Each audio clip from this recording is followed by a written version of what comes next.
How long should you rest between every set though? Well, this is just going to come down to the practical side of training. So realistically, in an ideal world, I would love for you all to be resting 2 to 3 minutes on every single set that you do in the gym. But most people in my coaching experience do not have more than, say, an hour to train, and you're not all going to have 2 hours to train in the day. Sometimes you're just going to have to adapt and use the time more efficiently. So this is where things like prioritizing rest for your really heavy exercises comes in. And so what I would recommend is you rest 2 to 3 minutes on your harder sets: squats, deadlifts, chest press, pull downs, all these big multi-joint movements, compound movements. And then less priority areas, let's be honest, calves or abs, areas that are maybe less of a priority for you, that are towards the end of the session.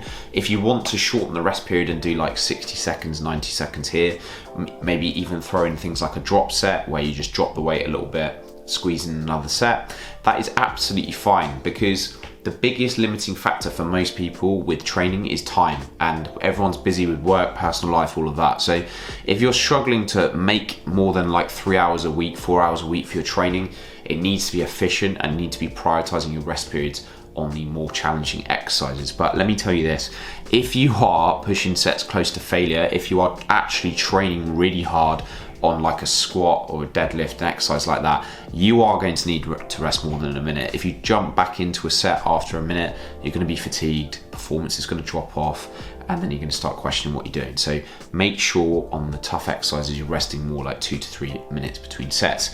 If you start doing this and focusing on quality, not quantity in the gym, quality working sets, pushing close to failure, 1 or 2 reps away from failure, especially on exercises that are safe to perform. So machines, biceps, triceps, abs, exercises, calves, exercises where it's pretty safe to drop the weight.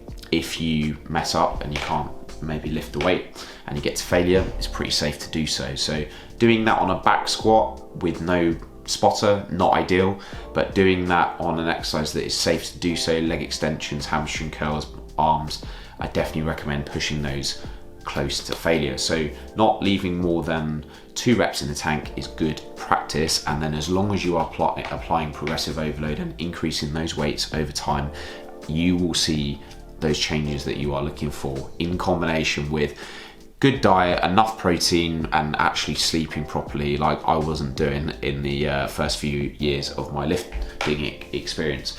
I really hope that you found that video useful and the practical takeaways to apply to your own training. Simply resting more can be an absolute game changer for the weights going up quicker and you building muscle quicker. If you're new to the channel, hit that subscribe button, drop the video a like, and I'll see you on the next one. Thank you very much.